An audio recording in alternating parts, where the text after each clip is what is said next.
Halo guys, selamat malam. Assalamualaikum warahmatullahi wabarakatuh. Assalamualaikum Bung Ade Imam. Waalaikumsalam Bung Indra. Iya, Eh, gimana? Oke guys, ini adalah pertemuan yang ke-6 nih. Setelah Lama sekian ya? lama Iya, kita lama. ya sempat kebanjiran juga. Ya, itu banjir tuh. Jadi kayak materi pertama kita, Bung Indra. Iya, Yang Thales itu semua dari air. iya. Jadi Akhirnya kena air itu. kena air ya, kemanukan. Dan itu sudah Iya. cukup lama ya kita tidak Iya, iya. eh, Iya. ngobrol-ngobrol bersahabat lagi, Bung Iya. Ade Imam. Iya. Dan sekarang di malam pertama Ramadan ya tahun ini, tahun 2021, Menunggu sahur. kembali sambil menunggu sahur ya, kita akan kembali mengenal lebih jauh filsafat ya bersama Bung Ade Imam. Kalau beberapa episode, 5 episode belakang itu mengupas tentang Socrates ya, kemudian Plato, dan kali ini biasanya setelah dua ini biasa ke bawahnya Aristoteles nih. Iya. Ya Bung ya. Iya, benar. Ya. Oke. Untuk mengetahui lebih jauh tentang Aristoteles, mungkin kita bisa mendengarkan riwayat singkat dari Aristoteles ini. Bagaimana Bung Ade Imam? Mohon diceritakan riwayatnya. Iya. Ya, sebelumnya mungkin kemarin kan Socrates punya murid Plato. Nah ini punya murid Aristoteles. Nah itu 3 serangkai ini disebutnya filsuf Yunani klasik gitu. Nah ini sebelum itu berarti kan prasokratik sebelum Socrates. Nah kalau ini setelah yang Telos, Anaximandros, Anaximenes, dan Parmenides, yang kita pernah kita isi di konten-konten sebelumnya. Nah itu kan termasuknya di Yunani kuno. Nah ini klasik gitu. Ya. Nah, berarti di pertemuan ini kita coba ngobrol-ngobrol tentang Aristoteles. Betul sekali Bu. Ya, ini karena Aristoteles itu penutup dari filsuf Yunani klasik. Oke, ya ini saya harus garis bawahi juga ya, jangan terjebak dengan hafalan. Selalu saya ulang-ulang karena bukan itu yang kita mau bahas. Ya. Karena kita mau mencapai pemahaman gitu. Apa sih pokok-pokok pikirannya gitu. Oke, Aristoteles lahir tahun 384 sebelum Masehi. Itu di Google banyak ya. Di Tracia, Yunani. Nah, kalau Plato tahun berapa yang kemarin itu 274 ya, 37. Iya. Pokoknya dia 40 tahun selisih, sekitar 40 tahun. Ayahnya Aristoteles itu tabib, dokter pribadi kalau zaman sekarang ya, kalau dulu kan tabib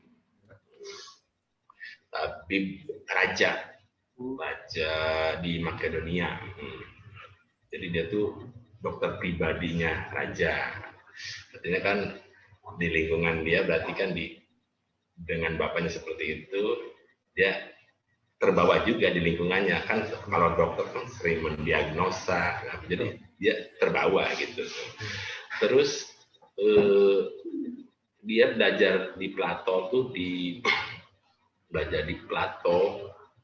kan Plato kemarin kita udah ceritakan punya kampus Universitas Filsafat pertama itu Akademia namanya. Itu umur 17 itu sudah jadi murid Plato. Kalau Bung Indra sendiri umur 17 lagi ngapain tuh? Lagi banyak di jalan. Lagi di jalan. Lagi di jalan. Iya, lagi di jalan kan. Street fighter. Nah, kalau Aristoteles dia udah belajar filsafat di Plato gitu. Luar biasa. Iya, sampai 20 tahun di sana dia. Sampai setelah itu dia diangkat jadi guru di akademianya Plato gitu. Seperti itu. Jadi tradisi belajar mengajarnya emang jalan gitu. Terus ya setelah itu dia kan mengembara juga sama, terus hampir sama juga kasusnya dengan Socrates gitu. Dia sempat diburu juga nantinya tuh pas itunya karena sama dituduhannya sudah meracuni anak muda gitu, meracuni anak muda. Iya nanti tuh, iya. Cuman beda dengan Socrates, kalau Socrates kan dia menyerahkan diri, artinya dihukum minum racun mau gitu. Kalau Aristoteles dia tidak mau. Dia bilang saya tidak mau rakyat Athena melakukan kebodohan 2 kali. Artinya kalau dia menyerahkan diri itu kan rakyat Athena berarti melakukan kebodohan. Misalkan membunuh Aristoteles sama seperti mereka membunuh Socrates dengan meminum racun seperti itu. Jadi dia lebih baik kabur gitu. Oke, terus dia kemudian nanti di akhir-akhir hidupnya ya, di masa tuanya dia jadi guru Alexander the Great, Alexander Agung kalau dalam bahasa Indonesia itu. Alexander the Great itu yang kemarin itu Sunda Empire itu ya? Sunda Empire itu sempat itu. Ada juga. Ya, Sunda Empire yang kemarin kita katanya sering mengucapkan nama itu. Oh, ya itu, ya. Alexander dia itu. Dia mengacu ke situ karena Alexander the Great itu dia jadi Aristoteles jadi guru Alexander the Great waktu usia Alexander berusia 13 tahun. Masih muda benar gitu. Cuma berapa tahun ya? 5 apa berapa tahun gitu berguru di Aristoteles. Artinya kemampuan filsafat Aristoteles diturunkan ke Alexander the Great. Nah, nanti Alexander the Great itu benar-benar menjadi raja di imperium Eropa, dia hampir sepertiga dunia dia kuasai. Nah, nanti itu cikal bakal filsafat Helenisme dari situ. Seperti itu, Bung Indra. Oke, mungkin nah, kan Aristoteles ini muridnya Plato ya, tentu dia punya pokok-pokok pikiran hasil belajarnya. Gimana tuh pokok pikirannya? Oke. Ya oke. Kalau kemarin kan Plato lebih yang allegory of the cave itu ya. Jadi perumpamaan gua bahwa semuanya sebenarnya apa yang ada dunia ide gitu kan. Nah ini berbalik dengan walaupun Aristoteles emang berguru, cuman dia tidak taklid. Beda dengan ini ya. Tidak taklid bukannya tidak hormat ya, artinya tidak manut gitu. Nah justru ini bedanya filsafat gitu. Jadi dia mengkritisi apapun, walaupun itu gurunya, dia tidak taklid Plato. Nah seperti itu. Nah ini kan konsep seperti ini bisa ditanamkan di anak muda juga ya. Artinya yang namanya kebenaran ya tetap kebenaran gitu. Jadi diri sendiri salah. Iya benar. Kita kan sebenarnya inti dari obrolan filsafat semacam ini kan menarik supaya bisa diaplikasikan di dunia sekarang kan gitu. Jadi seperti itu. Jadi dia berbeda dengan gurunya. Kalau Plato lebih mengutamakan dunia ide,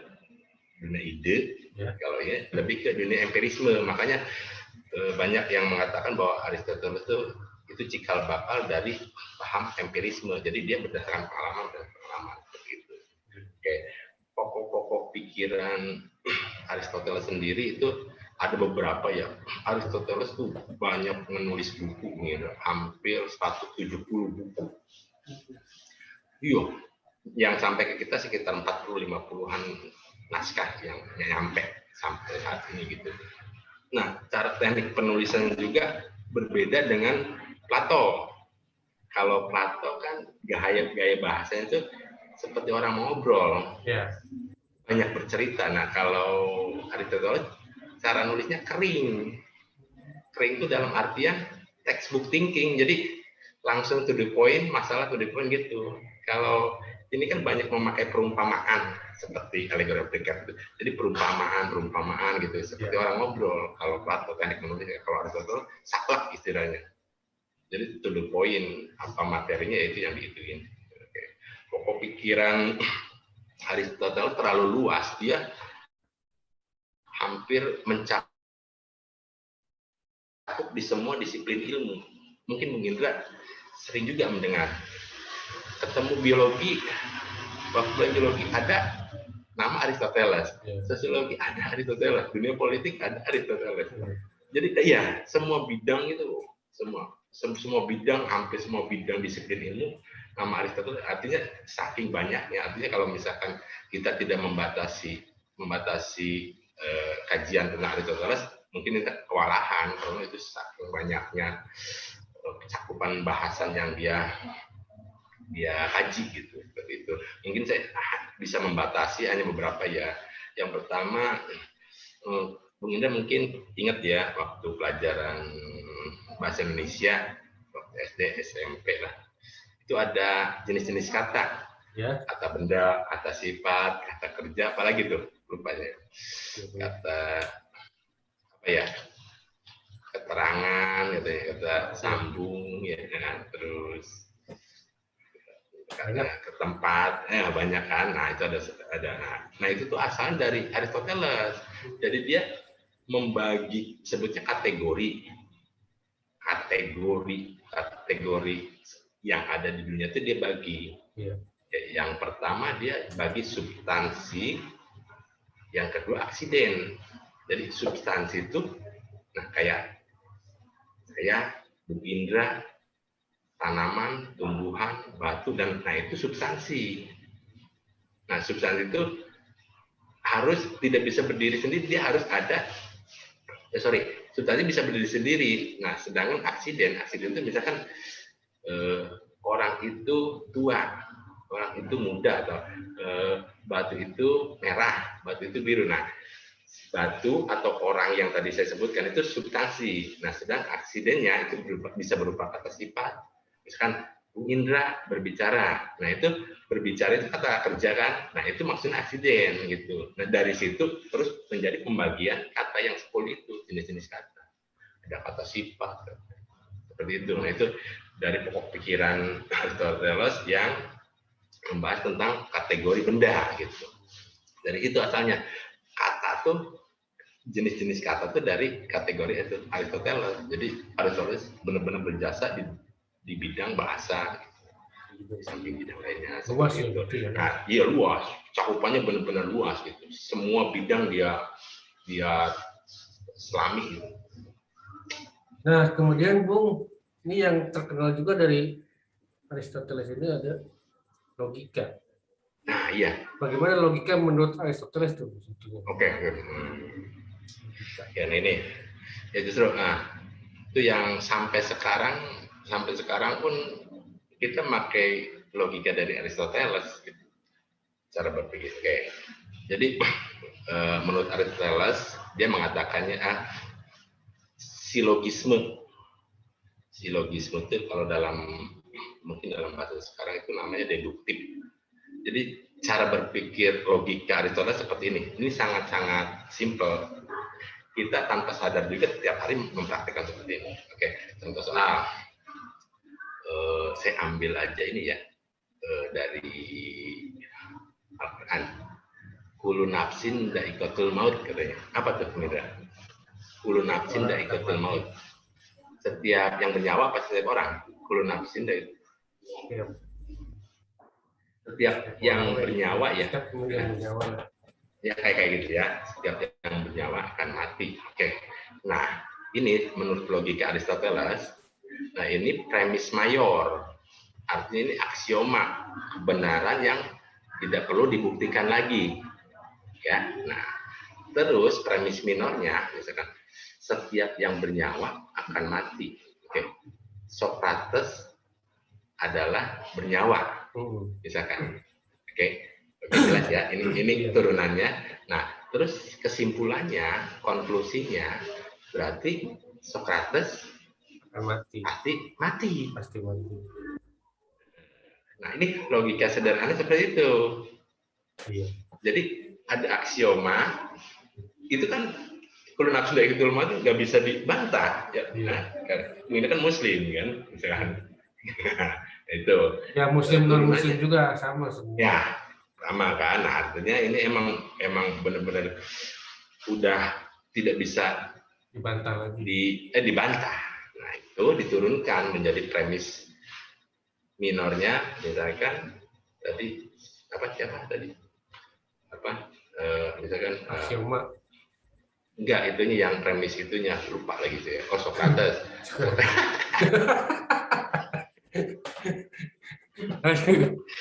Oke, Socrates adalah bernyawa. Iya. Kesimpulannya, Socrates pasti mati karena dari premis mayornya ya, setiap yang bernyawa pasti mati.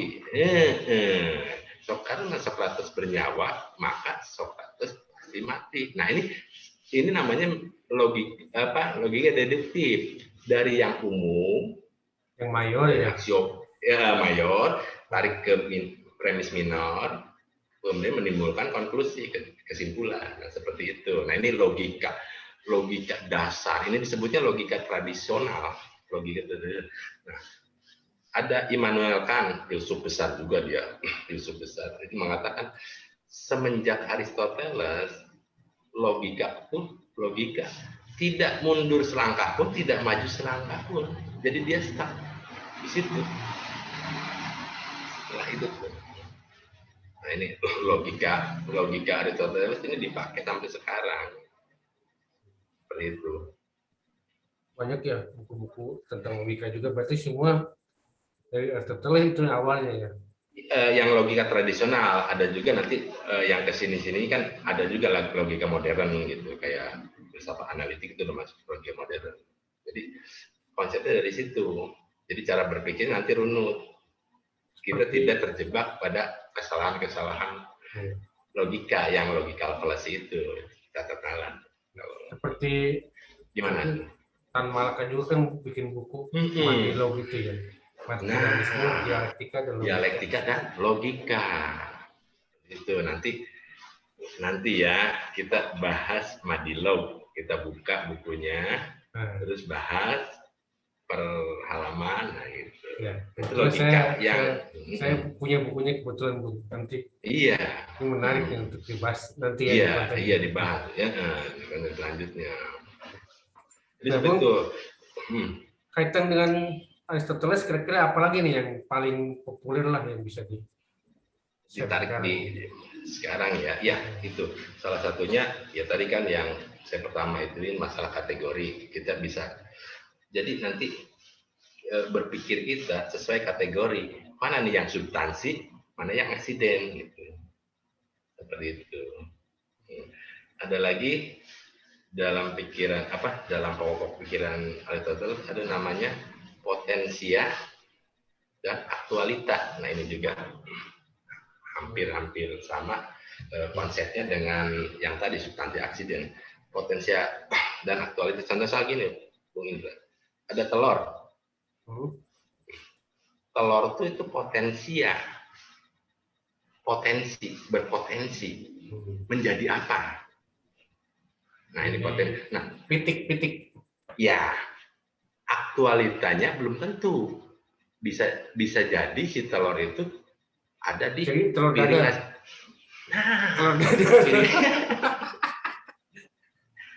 Bisa jadi ada di piring nasi gorengnya Bung Indra.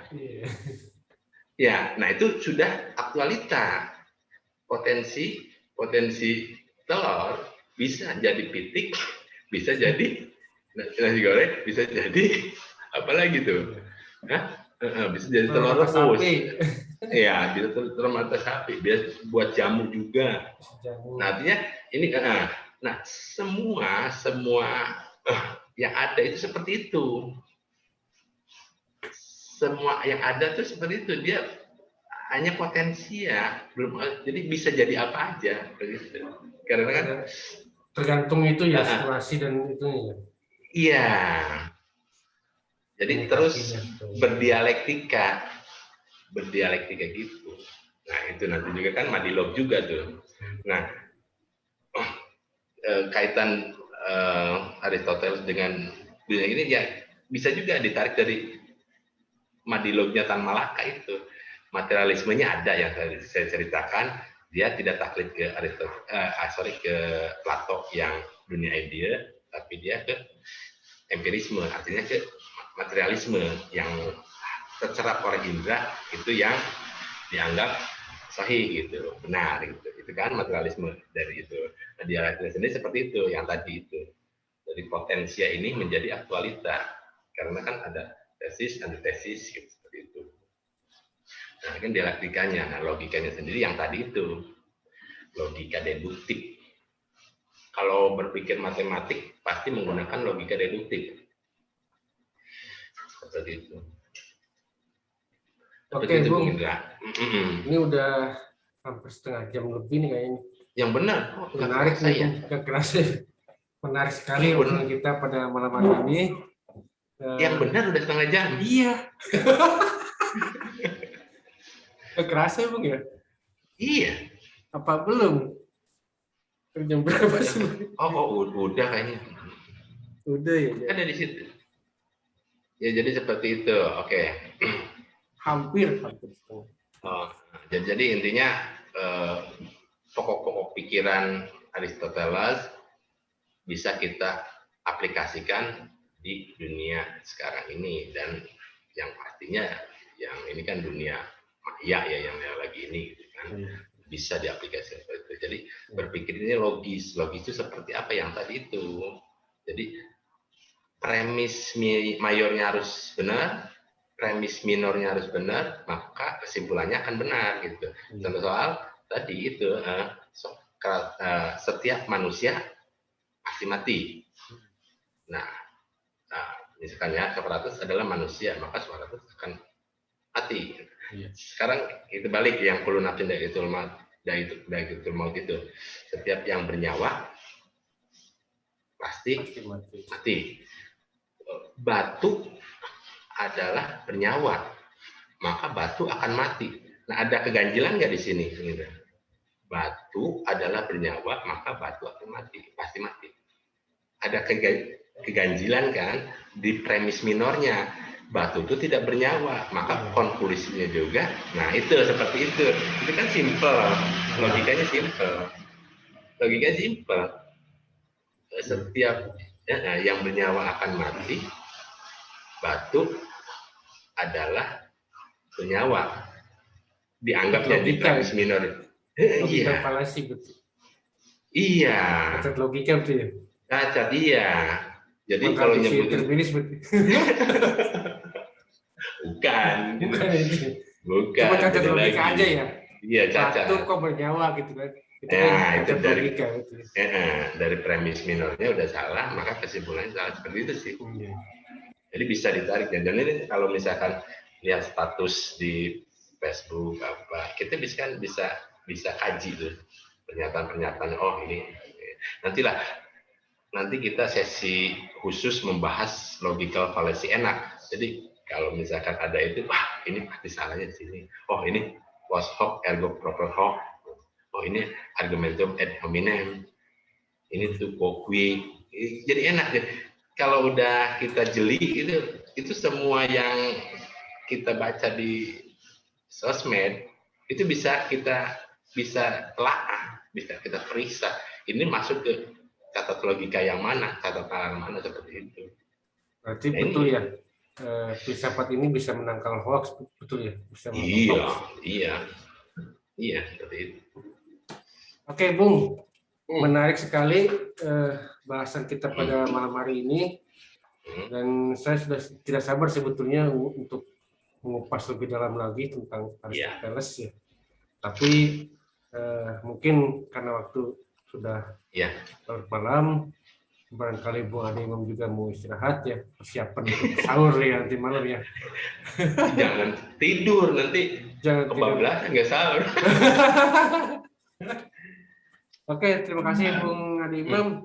Mudah-mudahan bermanfaat untuk orang banyak ya. Iya, amin amin. Dan semoga penutup nih. Ya, benar. Penutupnya nih. Ya silakan. Nanti statement closing. Enggak sih, enggak gini aja maksudnya. Berarti hutang kita udah selesai karena saya masih ganjelan terus kalau tidak membahas Aristoteles walaupun ini dipaksa karena rentang waktunya panjang ya kemarin yang itu. Nah, udah nyaman. Jadi artinya kita nggak punya tanggungan pecah telur lagi. Ya. Pertemuan selanjutnya kita bisa bahas apa aja. Gitu. Misalkan bahas gembel kayak apa, bahas apa misalkan. Dalam terang ya bisa. Ya, bisa. Jadi saya kemarin masih beban mau bahas Madilo kayak mau bahas apa. Karena harus kita tuntaskan dulu filsuf Yunani klasik. Nah, setelah itu kita bebas. Yang 3 orang itu ya. Iya. Sisa satu Aristoteles baru sempat dibahas kali ini. Sekarang udah pecah ya, udah bangbrang ya. Pecah. Iya, kalau mau runut habis ini ya Helenisme. Helenisme itu filsafat setelah Aristoteles. Kalau mau runut, tapi kita nggak mesti runut gitu karena saya udah bebannya udah pecah gitu. Oke, menarik sekali Bung. Gitu. Iya. Berarti untuk ke depan kita akan bebas ya membahas apa saja berkaitan dengan itu. Iya, bebas. Ya, terima kasih Bung Imam atas waktunya. Semoga puasa kali ini tuntas sebulan penuh. Amin. Terima kasih. Ya. Assalamualaikum warahmatullahi wabarakatuh. Waalaikumsalam warahmatullahi wabarakatuh.